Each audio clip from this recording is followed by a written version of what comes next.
Now, along with doctors and nurses, Mobile Fire Rescue medics are also on the front lines, and they're responding to patients who think they have symptoms of the coronavirus. Now, the calls come in as Signal 99, and they're putting first responders to the test like never before. Fox News reporter Lee Peck is live tonight at Central Fire Station in downtown Mobile. So, Lee, talk about how many of these calls that they're getting. Yeah, hey, Lenise, over the last 3 weeks, they've received 168 calls. That does not include yesterday and today. And while half of these calls are false alarms, fire medics taking the necessary precautions just the same. It's a routine that's become all too familiar. Hi, how are y'all? Good, we're good. Good. We're going to have to test it here.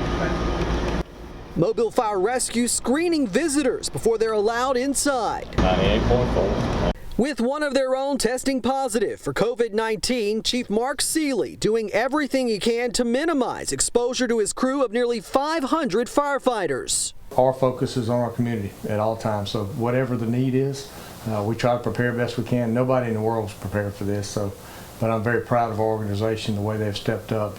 As the virus continues to spread, Mobile Fire Rescue has been dispatched over the last few weeks to Signal 99 calls from patients who may have COVID-19 symptoms. This chart shows the number of calls from March 14th through April 6th. These high numbers you see are not indicative of the numbers of COVID-19 that are positive. And we've asked our dispatchers to be keenly aware of any of those potential signs and symptoms. So that when you see these numbers of Signal 99 calls go up, a lot of that is our dispatchers doing a great job of using extreme caution. Well, that's scary. You know what I mean? Fire medic Timmy Crawford shows us the protective gear they wear on the calls. So these are the gowns that we put on as we need to. And of course, these are the N95s that the chief spoke of that we're able to reuse sometimes. Because the virus is so contagious, they're also using protective shields and goggles. And because there's no endless supply, only one medic dresses out for the initial response. Like just kind of let that person go in and evaluate the patient. And if we think it's something that fit their description of what we should be, it should be screened for the COVID, then just relay that to the guys outside, and then they go ahead and dress out, and then we just proceed with the protocol that's in place with transporting that patient.